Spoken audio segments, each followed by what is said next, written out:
Welcome back to the Now Morning Show, everybody. Now, we're going to be having a chat with the Ministry of Social Development and Family Services. We are speaking on the topic of elder abuse awareness. Now, on June 15 was the UN observation of World Elder Abuse Awareness Day, and we're going to be chatting with Dr. Hyacinth Blake, who is the Director of the Division of Aging with the Ministry, and we're going to speak about an online seminar that the Ministry is hosting.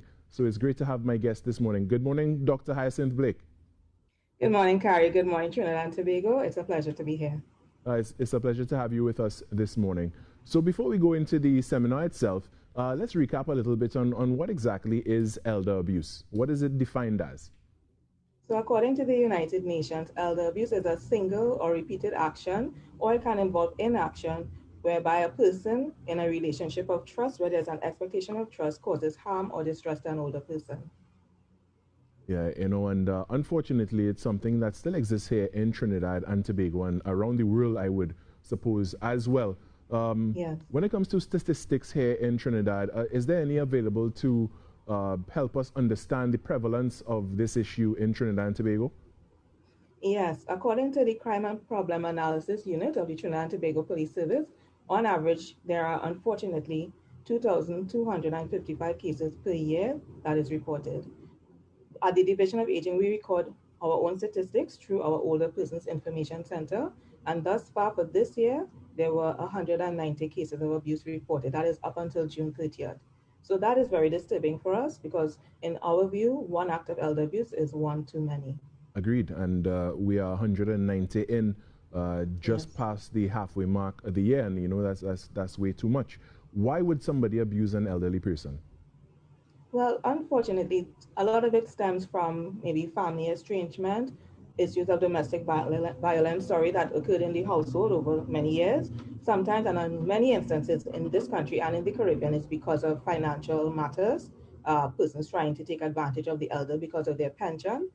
We noticed, based on the CAPA data, that when the pension for the senior citizens grant increased in 2019, there was a significant increase in reported cases.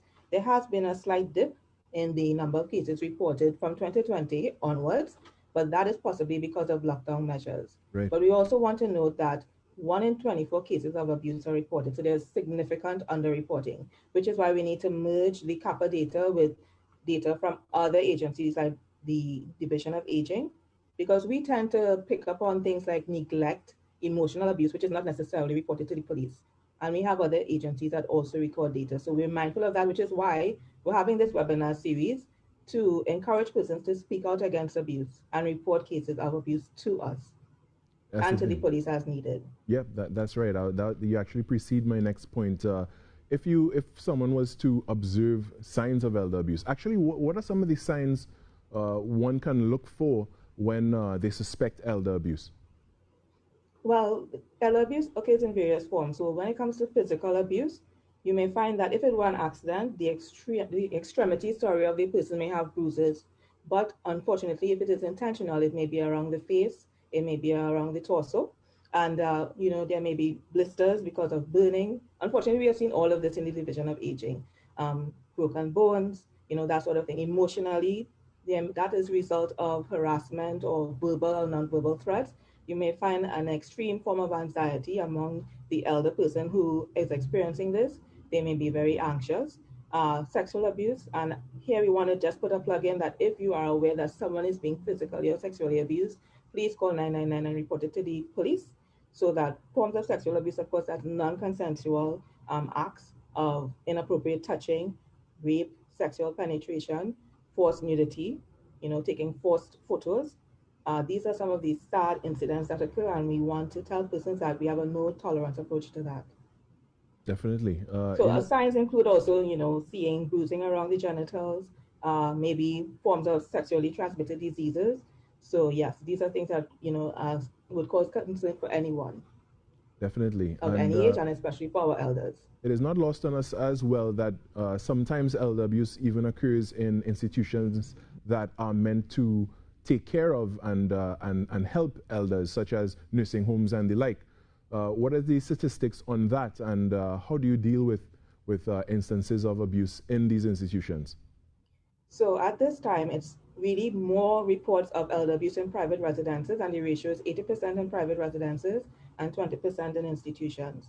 But we suspect, again, there's significant underreporting, partly because most persons who are placed into institutions are significantly, the elders are significantly incapacitated and unable to report. So we ask that even during the pandemic, and of course we want to keep our elders safe wherever they are, do call, do check in, do speak to the carers, try to do a video call to ensure that your family member is okay.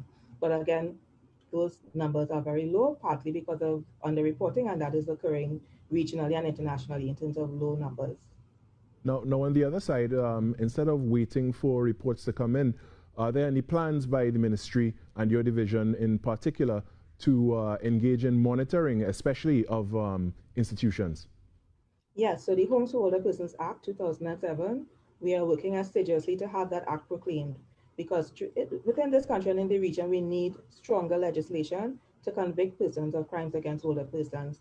So that particular act will officially make elder abuse a criminal act, and there will be significant penalties, as opposed to being submerged within, you know, legislation pertaining to offenses against the person and that sort of thing. And of course, we have been engaging in public awareness campaigns, of which the upcoming webinar series is a critical one. It is a 4-day webinar series starting from July 15th, and it will also be on the 22nd, 23rd, and 30th.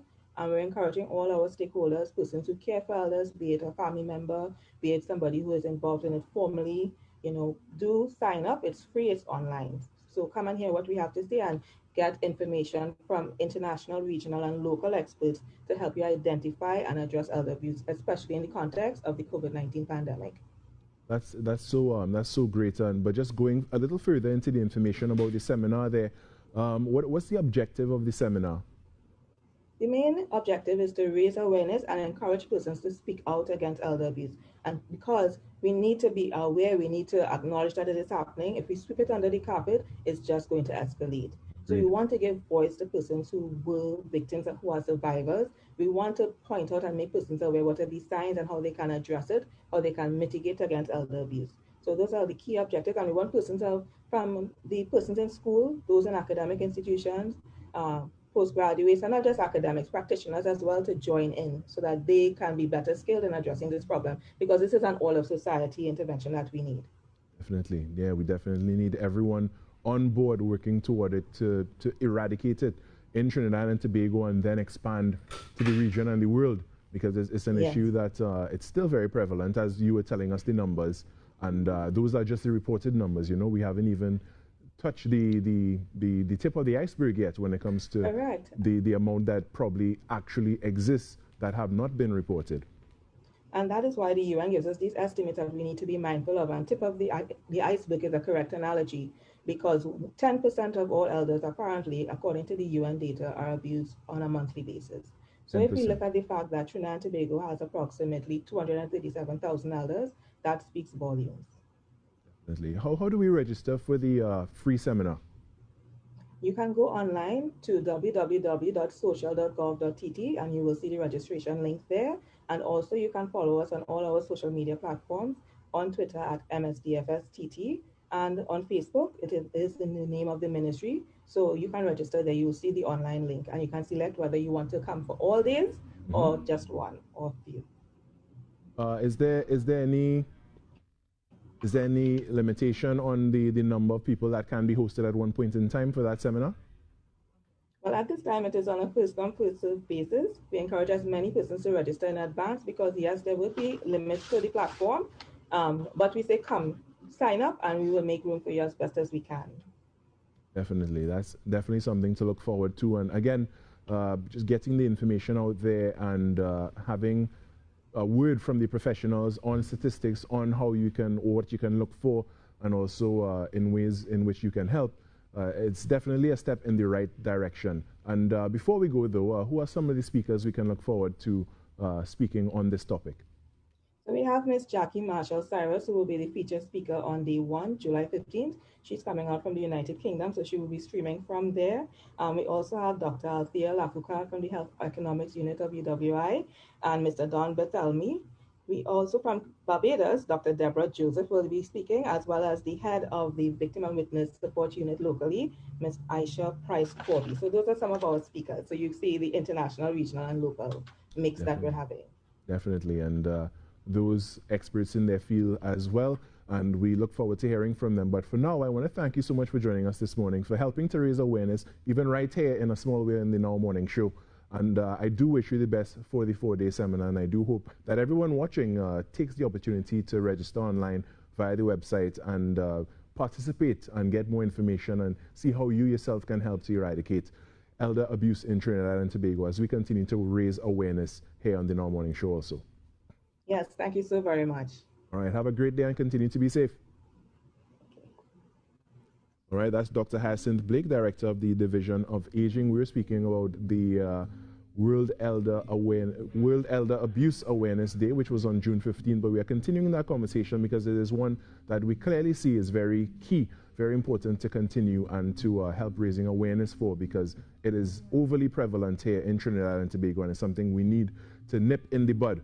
All right, with that, we're going to take a short break, and we have much more here coming up on the Now Morning Show.